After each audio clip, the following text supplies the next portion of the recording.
This is Ron Klopfenstein, and you're in the hot seat on a Media Monday. Hey everybody, welcome to the show.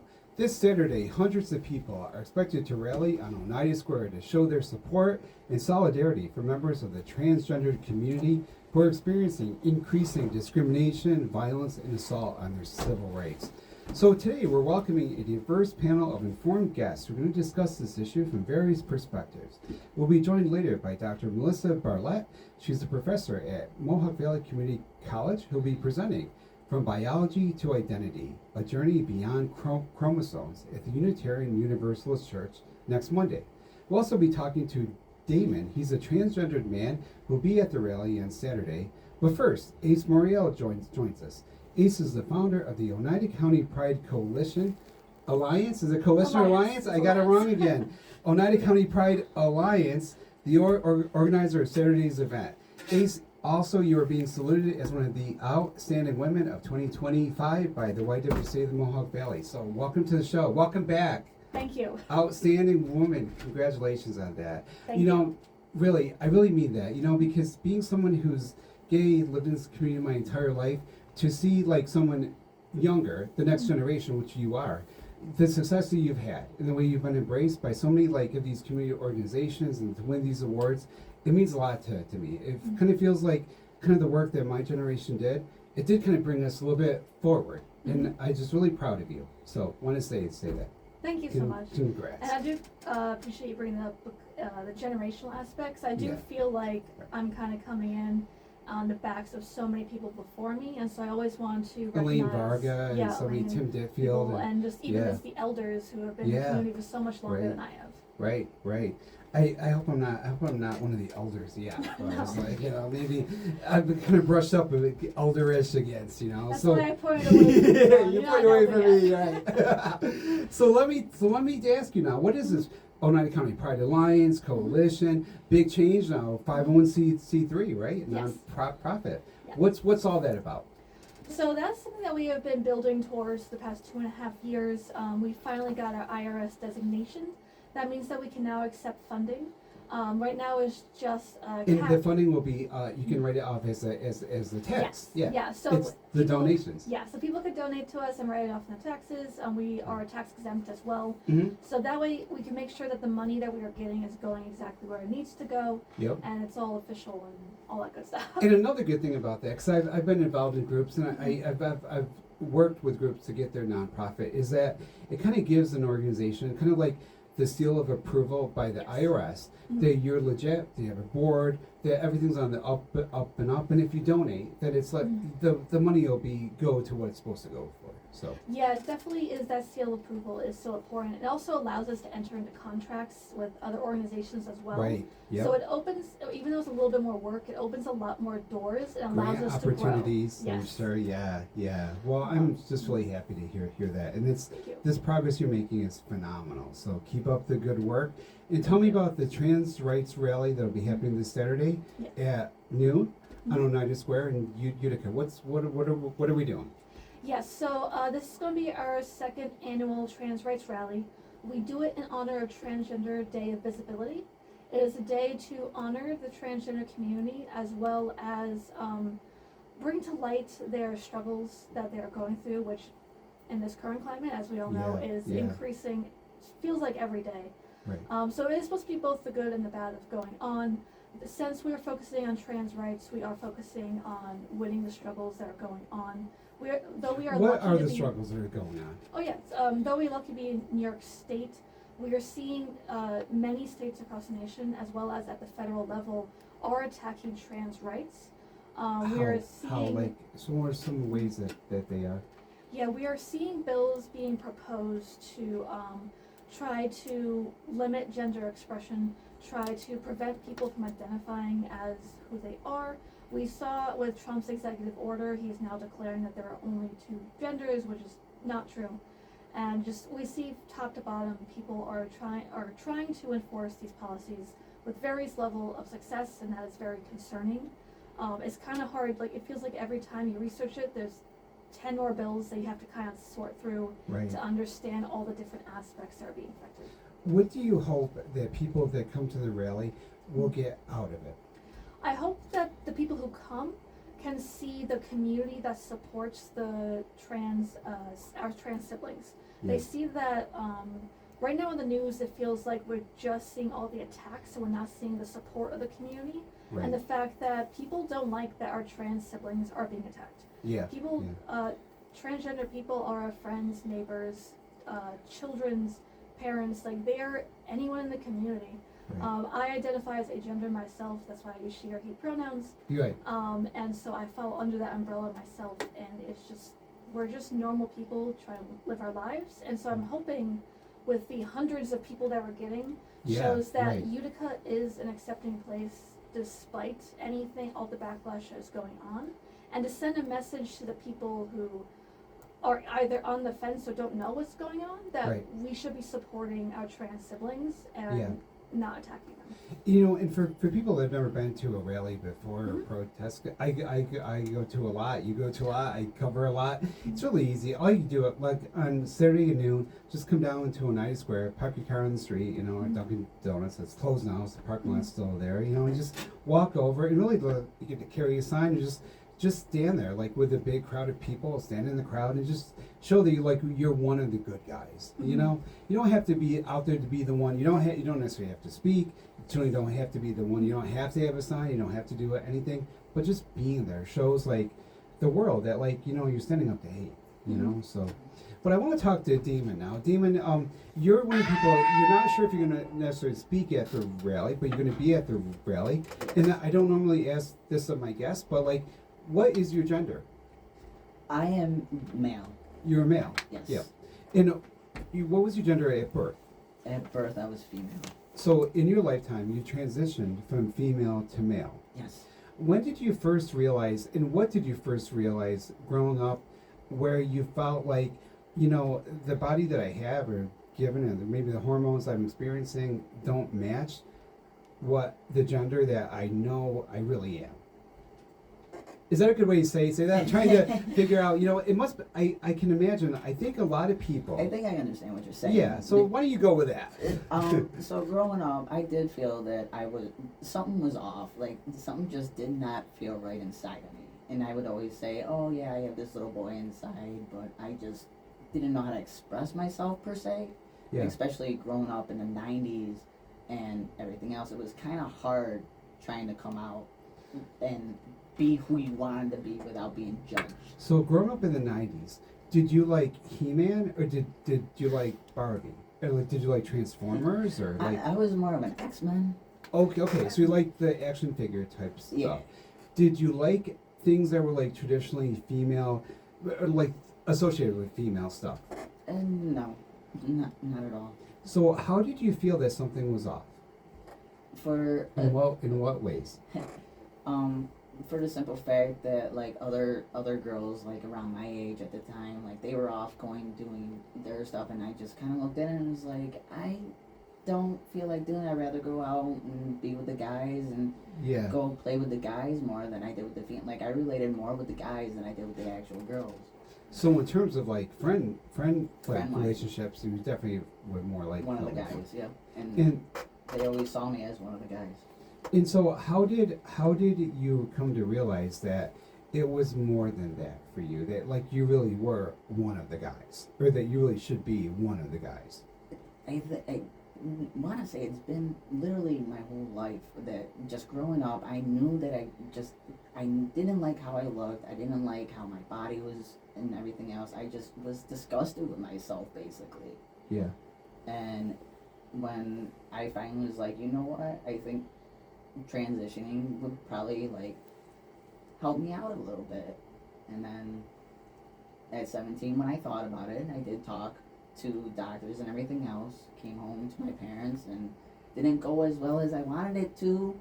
Let me ask you before we get to that point, what actually brought you to that point? Because there's a lot of there's so many hate groups out there. Mm-hmm. The hate groups are very emboldened by Trump, and one of the things that the hate groups promote is this crazy idea that people are trying to making other people or kids transgender and stuff. And I think maybe you could speak to that pretty effectively. Did anybody make you transgender? No. Yeah. Did anybody ever try to maybe stop you from being transgender, in fact? Yes, a lot of people have stopped me or even made some comments. So what back then, when you were like in a teenager, I assume, what back then made you realize, or like put the idea in your head that, you know, maybe this is the thing. Maybe the thing is I was born female, but I'm really a guy. What put the idea into your head? What gave you the idea that you were transgender? I don't know that something gave me the idea. I think it was just internally in my own self that, to me, I was one of the guys. Like, what helped you to articulate that is what I mean. Like when you were growing up in the 90s, did you ever like see stuff in the media about people that were transgender or read transgender stuff? Or like, how did you realize this is the thing I'm dealing with? Being in the 90s, it was tough trying to come out because it was very, like, everybody's like, oh, you don't want to do that. And like, they were scared of anybody. It doesn't matter if you're trans, gay, lesbian. Right. They were right. all scared to come out and be like, oh yeah, this is who I am. Yeah. And I could see that because I saw it growing up. Did you ever go through a phase where you thought maybe you just were gay, or in your case, like you're supposed to be a lesbian? Did you ever think maybe that's all it was? At the beginning, I want to say yes, because I did come out as a lesbian, and then living as a lesbian, I was like, something still does not feel right. It wasn't enough. No. So, what happened when you were, when you realized that, you know, as a teen, and you realized that what you need to do was to transition? What did you do, and how did your family respond? I went and talked to doctors about it, and they gave me an idea of how it would happen at the time. And you gotta think, this is the late 90s, early 2000s. Yeah. And I came home, and I sat my parents down, and like I said, it didn't go as well as I thought it was gonna be. How did it go? Well, like I said, Badly. like, I mean, you don't have to elaborate any more than you want. Yeah. Just to, like, you know. it like one of my parents showed that they were kind of upset and cried a little bit, while the other one just kind of be like, oh well, now your father, like, this can't happen, that can't happen, like, right, and like, how dare you, da da da da, and just kind of like tore me apart. And so I was just like, all right, well, I'm gonna live my life as I am now and just deal with it. How did it feel for you to have to make that decision to live your life according to like how society and other people want you to live, that was contrary to your true nature and the reality of who you were? Excruciating. In what ways? Like, physically, physically, mentally, emotionally, it did a huge damper on me. Like, I just was not happy with myself. I was constantly depressed. There was a few times that I'm not even gonna lie that I thought of ending my life, because why live a life that's fake instead of being your true self? Yeah. You know? What made you decide to actually start to live your life as your true self? And this would be like, you had this experience at 17 where you tried to come out, it didn't go well, so you kind of went back to the closet.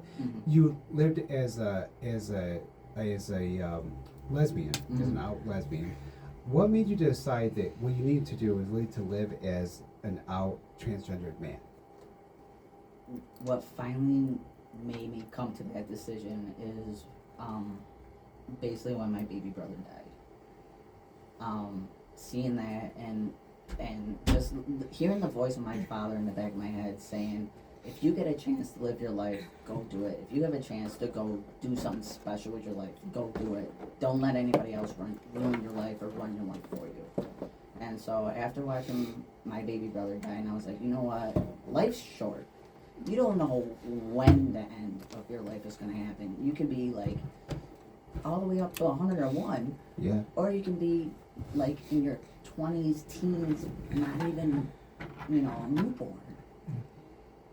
So Yeah. it like the saying goes, YOLO. Yeah, you right. know? And so we'll talk more about this after the break. Today I'm talking to Damon, a transgendered man, who'll be at the trans rally this Saturday in Utica. and Ace Morreale from the Onida County Pride Alliance or Coalition Alliance, okay, OCPA, the group who's organizing the rally. When we return, we'll be joined by Dr. Melissa Bartlett, who will be presenting From Biology to Identity, A Journey Beyond Chromosomes next week at Unitarian Universalist Church. You're in the hot seat on a Media Monday, 95.5 FM The Heat. I'm Ron Klopfenstein. More after the break. At First Source.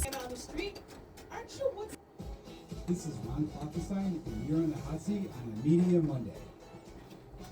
Welcome back, everybody. Today I'm talking to Ace Morreale from the Onida County Pride Alliance. Right? I've got it right. Yes. It's now a nonprofit group, a 501c3 nonprofit organization. And Damon, a transgendered man who will be at the Trans Rights Rally this Saturday at Onida Square in Utica. That's at 1 o'clock. I'm joined now by, noon. Oh my gosh. All right. So, get some little problems with my script here. I always get names wrong and times wrong. And sometimes I even get guests wrong. I think, Ace, you booked like 3 times this month and I hit it wrong each time. And, But you're here now. So it's all that matters. So it works out. It's always a part of you. Like if you ever want to be on the show, just show up and just tell me that I booked you and I said you could be here and that I forgot. And I will totally forget and I'll go with it and I'll be like, Oh yeah, sure. Come on up, So, Damon, Ace, you're here now. We're joined by Dr. Melissa Bartlett. She's a professor from Mohawk Valley Community College who will be presenting From Biology to Identity, A Journey Beyond Chromosomes at the Unitarian Universalist Church next Monday. Welcome to the show, Melissa.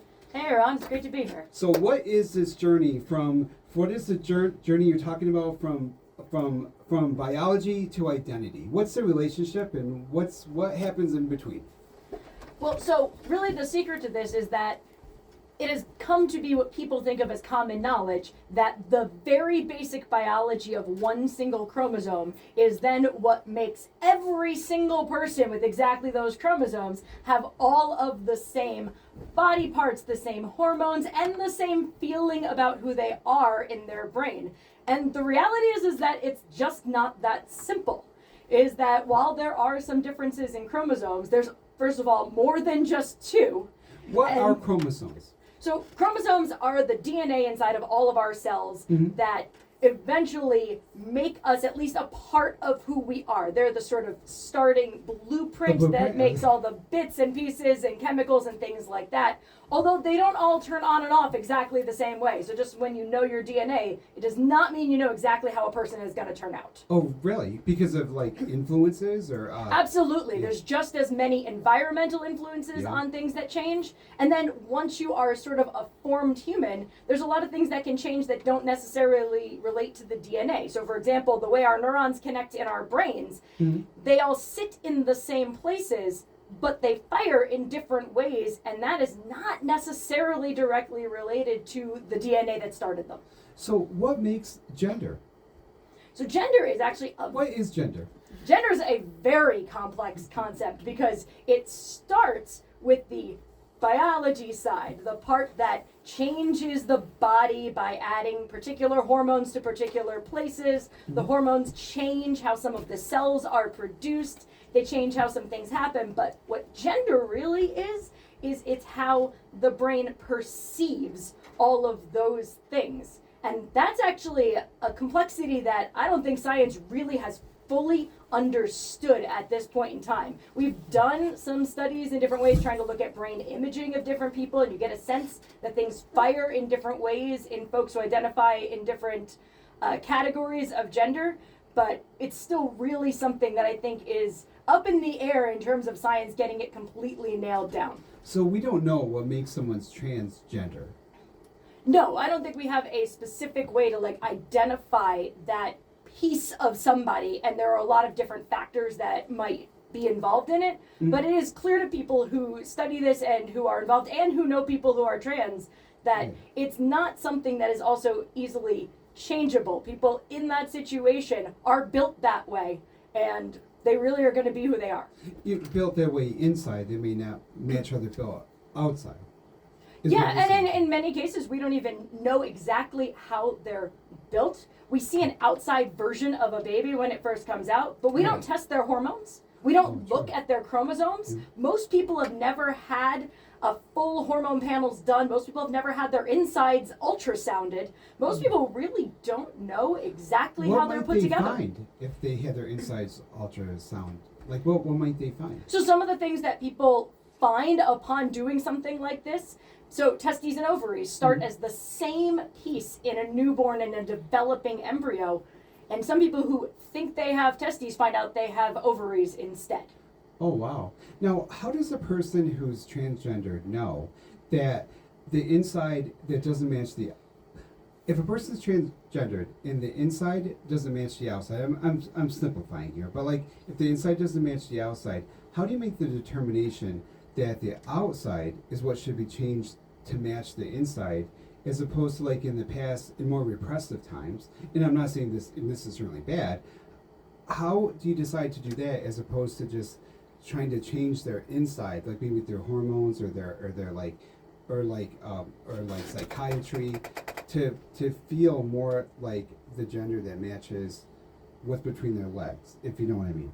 So interestingly enough, every transgender person ends up approaching this in a different way, because transgender people can feel more or less attached to their body. So however their brains have developed their identity, some people feel very strongly that their body doesn't match, and that if they don't remove the pieces that are in front of them or change them, that they're not going to be able to function as people. And others want to outwardly act the way that they feel inside, but don't necessarily feel the need to change the physical features. Some people do well on hormones only and don't need to change anything else. And some people don't even feel the need to go that route. And so everybody's really in a different category. Part of the idea is that we try to put all of the concepts of sex and gender in two boxes, and really all of it is just one big, long, complicated spectrum, and figuring out where each person falls on it is just a little bit different from every other person, no matter who you are. So people that are like male, and this makes sense, would express their maleness in different ways, you know? I mean, I think of myself as someone who's 100% male, but I don't watch football. No, that's I watch General absolutely... Hospital, so it's like, but in it, like growing up, I had a problem with that inside, like that bothered me, and like it was hard for me growing up being a soap opera fan. I can imagine being transgendered. I know how hard it was being gay, but I think like too, and like I think some people wonder, like, say if I were growing up, me, in this, like, say if I were growing up now, would there be a danger that I may think mistakenly that my problem is that I just need to be a girl, not a guy? There's really not a lot of evidence that people mistake that type of situation. Like, I grew up as a tomboy. I was also very much one of the boys, but I never felt that my body didn't match who I was, or that there was something wrong with that. Yeah. I still fall outside of gender norms, but I am happily cisgender, and I know there's a difference. And we find that children figure this out very early. They can really tell when they don't match up. And the psychology behind that is very important, because when people feel they don't match up, they don't act themselves. They can't be who they are, and there's a lot more tendency for many of the issues, for example, depression and anxiety and things like that. And in fact, the idea of ending your life is much, much, much more common in folks who are trans, and especially those who are sort of moved away from transitioning than otherwise. And that really tells us that there's something inherent in that isn't really just going to be, somebody's not just going to be tricked into it. Right. So what happens when a person, say a young person who's a teen, goes for therapy and is transgender? A lot of people are talking about like trying to ban the therapy to help people that are transgendered. Like, what actually happens in these therapies? Like, what happens to people? Well, so first of all, I can guarantee you that medically, nothing that is non-reversible gets done to somebody under 18. That's the point that I wanted to make. I've interviewed people. I did a series of articles on this in 2023. So, and one of the people I talked to, one of the points that she wanted to make, and I'm hoping we could validate this, I think it's an important point, is that what does happen is, you know, for one thing, between patients and doctors, but it's nothing that's not can't be changed. It's kind of like just suppresses the development. Absolutely. So one of the very common things is hormone blockers. So it's Yeah. a chemical that, while it's in the body, blocks one or more of the hormones that you're trying to block, so the body changes in some ways. But the moment you stop a hormone blocker, Yeah. the changes also typically reverse. The same is true for giving hormones. If you give somebody hormones, there might be some changes in Right. response to the hormones, but if you stop them, they reverse. No surgeries or anything that would be impossible to change would occur before somebody is absolutely of legal age. And even at that point, people don't just run around doing these surgeries. They typically require years of Yeah. multiple medical professionals weighing in at different levels. So from psychiatrists through the medical field, various kinds of physical doctors before something is done. So by the time something happens that's irreversible, it's been a long process of Absolutely. For development. somebody in that situation, it has been a long journey. They have made a lot of very distinct decisions, and they are doing something that they know they have worked on, and that is not easy. These are not simple little you recover the next day surgeries. People are typically in recovery for an extended period of time. Months. Nobody makes this decision lightly. And it must be a series of surgeries Absolutely. too, I would imagine. Yeah, So, there's yeah. many different ones for many different situations that people can choose to, have or not have depending on what they feel they need. So what is the like for when you do your talk next week? What is it that you want people to understand about people that are transgender, or they are like wondering about their gender? Or... I think the biggest point that I always try to make when I talk about this is one, of course, that it's not that simple, that there's a lot more complexity behind genes, chromosomes, hormones, environment, and neurobiology, and the idea that it can all fit in two places is just not possible. But also that, So it's a lot more complex than some Absolutely. people give it credit for. and also that this is not recent history, that there is a significant and long-term collected history of people falling outside of what would be considered gender norms, and also around the world. We have significant evidence of third genders and people who would identify as different genders in cultures worldwide going back hundreds of years. Why do we have the development of gender in our culture? Why is it such a big deal? I think it's the kind of interesting thing to like, for anybody, I think, who is, who has a sexual orientation, we know it's a big deal. Because, like, if you like guys, you like guys. But, and girls are different than guys. Why, I understand it, but can you articulate, like, why is it, seems like our societies kind of organize themselves around that. Like, men do this, women do that. Some societies more than others. But, like, why is it a big deal? Well, even if you look at that has changed over the years. If you want to go all the way back to it, the idea of sexual reproduction just creates diversity. You have two different groups of people who exchange genes in different ways. But even within the animal kingdoms, that's been done in different ways. So the way sexes are determined chromosomally and hormonally is different even throughout the mammals. Mm-hmm. And also, even in animal-based societies, not every creature has always fallen into those roles, because communities don't just need people to reproduce and make more things. We also need people to help take care of the children, to run the community, to do other things. So there's a lot of very good evidence that these pieces didn't just, suddenly come into being, but that these people play roles in our society. So it would make sense that, like, in a community that in any community, like, that it would be just natural that diversity would benefit the community, because you'd have more skills and more abilities and more interests and more, concerns and passions and stuff. But so I wonder, like, what do you think happened that made it so that human society kind of turned against people who didn't fit to rigid gender norms? What happened? Like, why are we like that?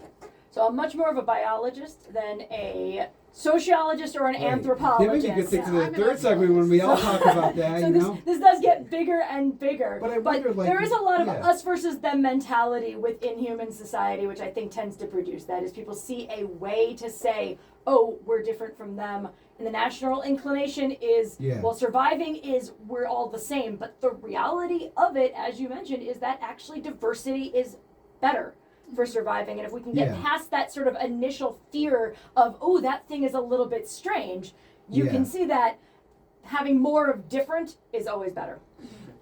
Yeah, and I think too, like, I think that, I wonder too, maybe you can speak to this too, like how, if it's, some of the people have articulated on the other side, is that the more and the different in the more diverse, there's so much of it so fast. Like seeing women like in beards, or like men in gowns, and of course the people that like want to oppose rights are going to put those images up there the most and stuff.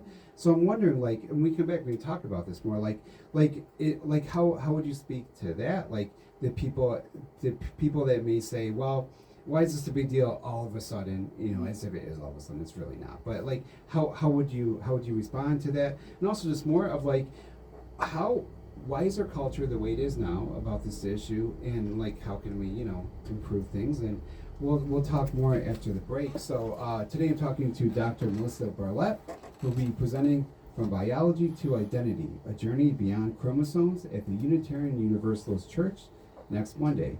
And Ace Morreale from the Onida County Pride Alliance, who the group organizing the trans rights rally taking place this Saturday at noon on Onida Square in Utica, and Damon, a transgendered man, who will be at the rally.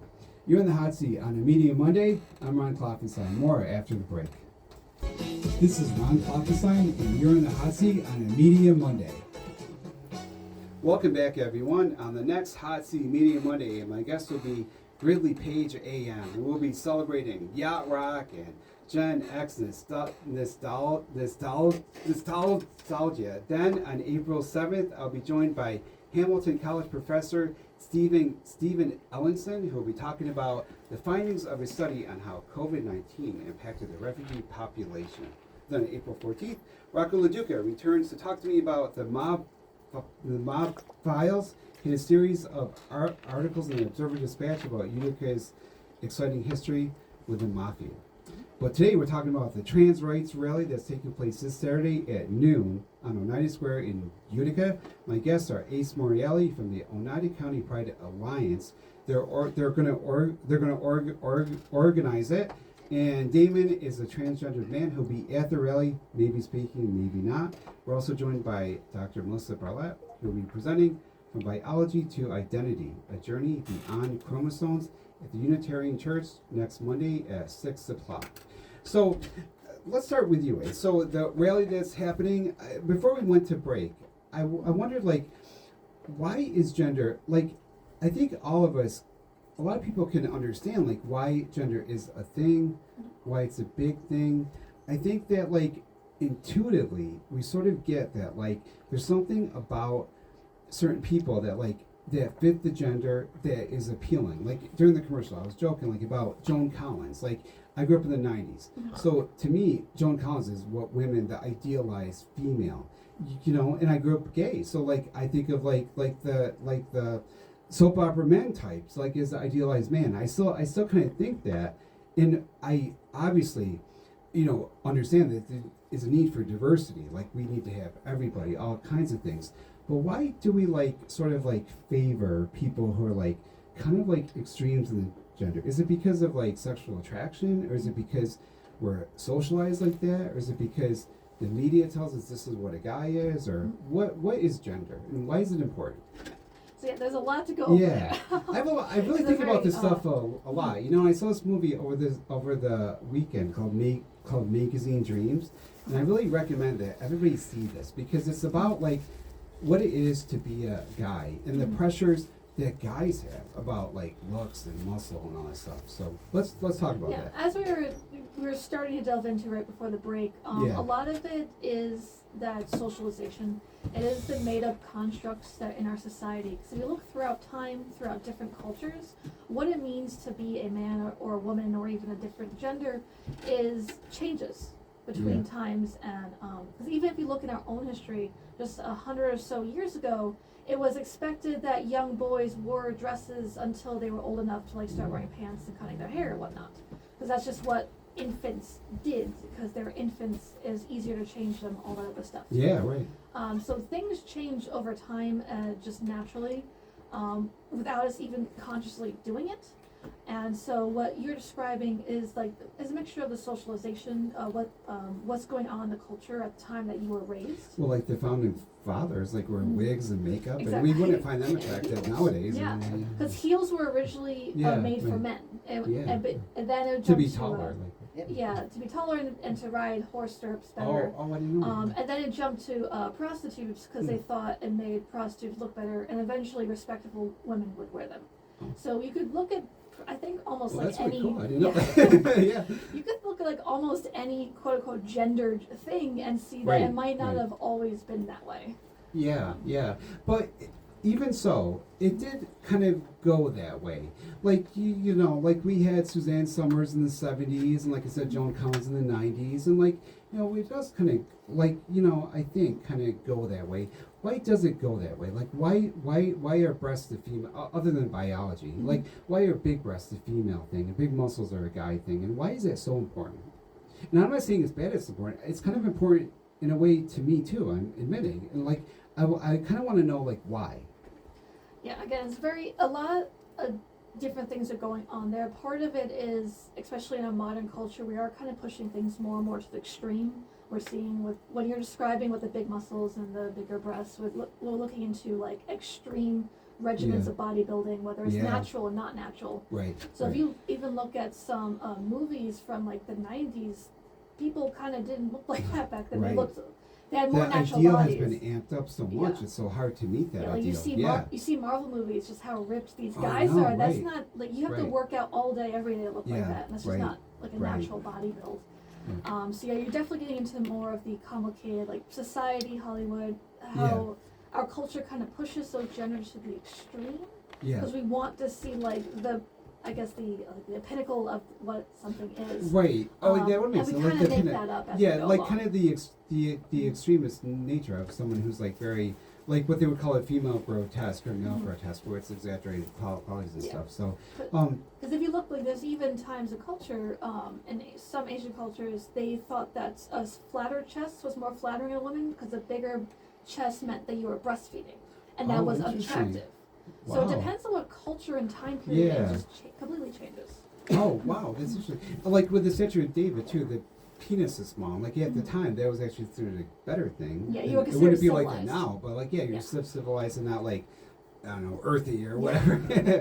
So what is the current state of like transgender? What it needs to be done? What do people need to know, and what needs to get out there? So as an agender person myself, as well as So oh, age yes. gender means what? So agender, it means that I do not identify with any gender at all. It is under the non-binary umbrella, which Yeah. is under the transgender umbrella. It basically means that I just don't ascribe to any particular gender. Do you feel like you have qualities that would fall in either category though? So the agender actually means the opposite. I just don't feel like any connection to either It has nothing way. to do with gender. Um, Like any yeah. part of you has nothing to do with your gender. Yeah, that's kind of how I feel, and that's similar to what Damon was saying earlier. I felt that way for as long as I can remember. Yeah. Since I was a small child, I always felt like that. But for me, it didn't really become prevalent until I hit puberty, because that's when everything became prevalent. Yeah. And I was really like, this kind of sucks. Why is this happening to me? Right. And So when you hit puberty, like the stirring of the hormones, it didn't trigger any like gender ideas or any. No, I actually it was. just didn't happen. I was like very upset. Like, I didn't know about hormone blockers back then, but had I known, I would have probably begged my parents for that. Oh. Because I Or did you feel absolutely like you were hated it. already on them? I would feel like maybe you felt like if you weren't feeling the results of hormones, were you feeling like you were being blocked or? No, I just felt like what was happening to me wasn't who I was. Like Oh. I was growing into a body that wasn't mine.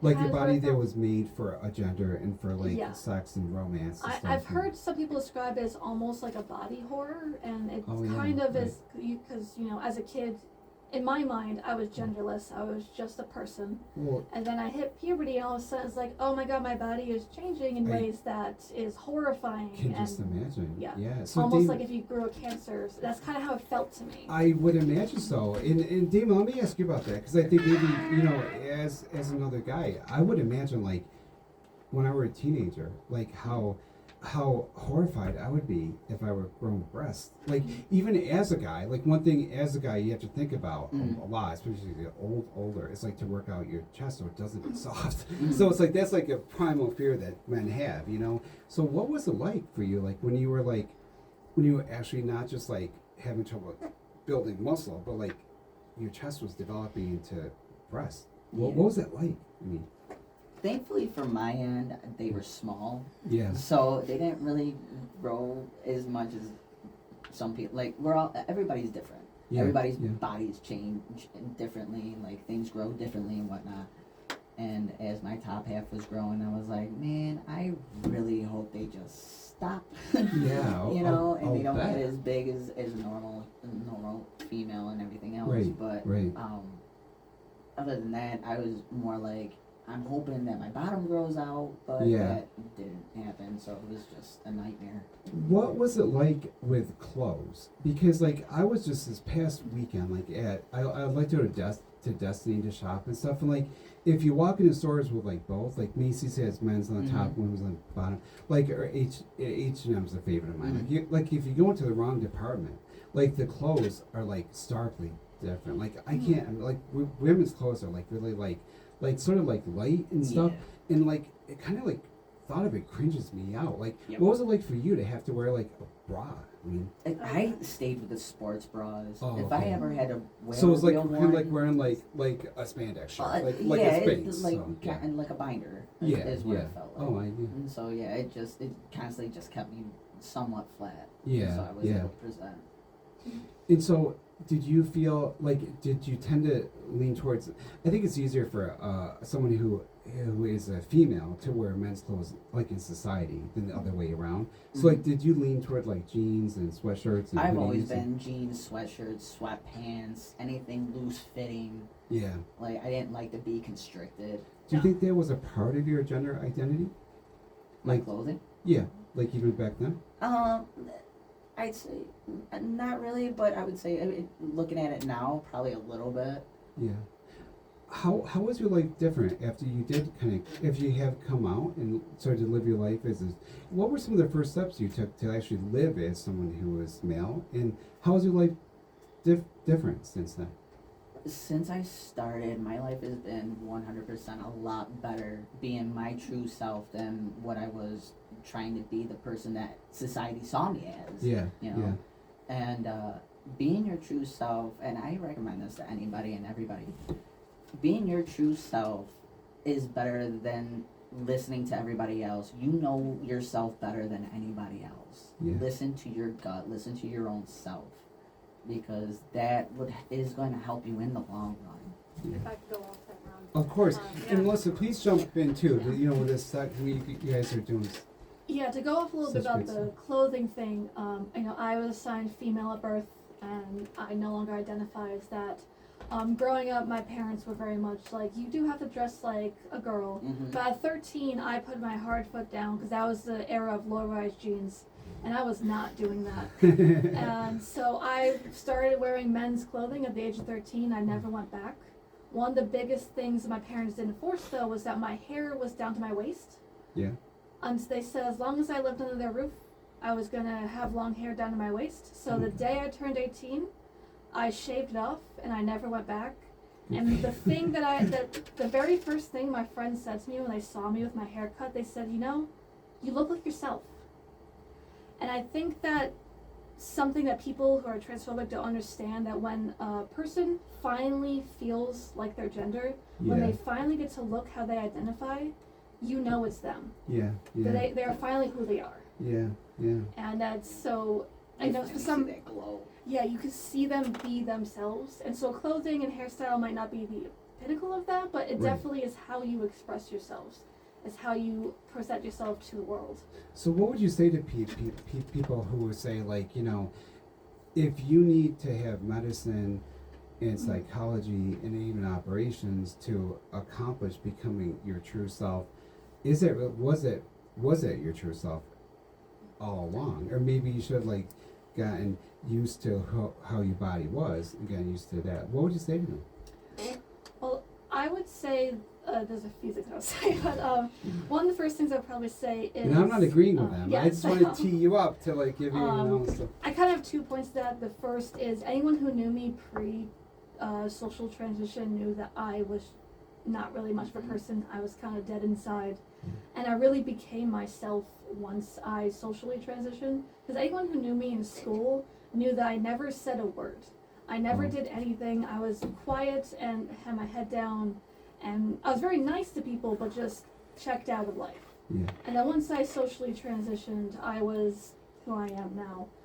The other part of that is, we were talking before, like, if you fear of being assigned male at birth, had you grown breasts, Right. that is a reality to some people. Of course, that yeah. that happens. Would you tell them that, like, oh no, you just have to Oh, get that's used true. to it? I mean, a person could be, So, like, identified as yeah. male, and sometimes a hormone freak thing, If they were assigned male at birth, and then Yeah. something were to happen, Right. and for various reasons, there's a lot of different environmental Oh, yeah, factors. yeah. Well, were if to guys grow get too breasts. fat and don't work out, it's like, that's what I'm not counting that. That's I like know, primal but- fear I was So talking you about want to talk there, about changes and things, you Yeah. know, we think it's just fine if men suddenly feel the need to bulk up and add a bunch of muscle. We think it's fine if women need to change the size of their breasts. Yeah. You know, Yeah. I need to wear glasses to be able to function in society and feel like myself without getting lost. People change their hair all the time. Yeah. We only get up in arms about it when it feels like it's different from what we know.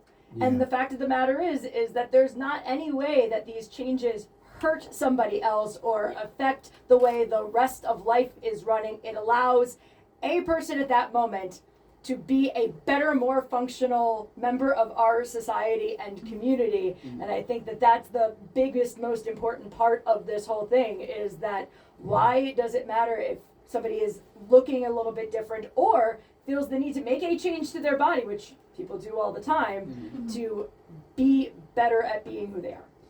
Yeah, and Ace, you're a proof of that because of all the stuff you've done since you've come out. Damon, what is it like for you to be a guy? So, like, you went from being a woman to a man, right? So, like, did you feel like you had to be bigger? Do you feel like you have to work out? Do you feel like you No. need a big chest? No. You don't? I did go through the surgery. I've actually gone through 2 different surgeries so far. Mm-hmm.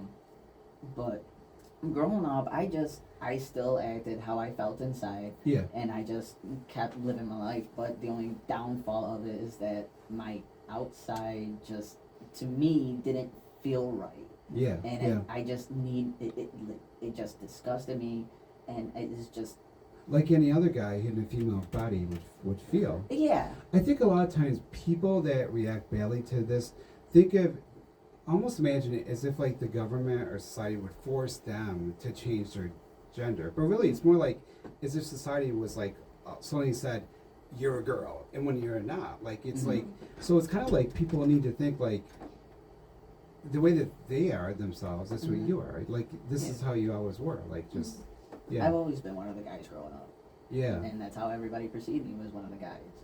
So what would you want people, like, in your situation, maybe people that are younger, or like all of you guys, like what do you want people to know? Maybe, like, if they're, like, what's one important message you'd like to take away in advance of the rally and before your talk there?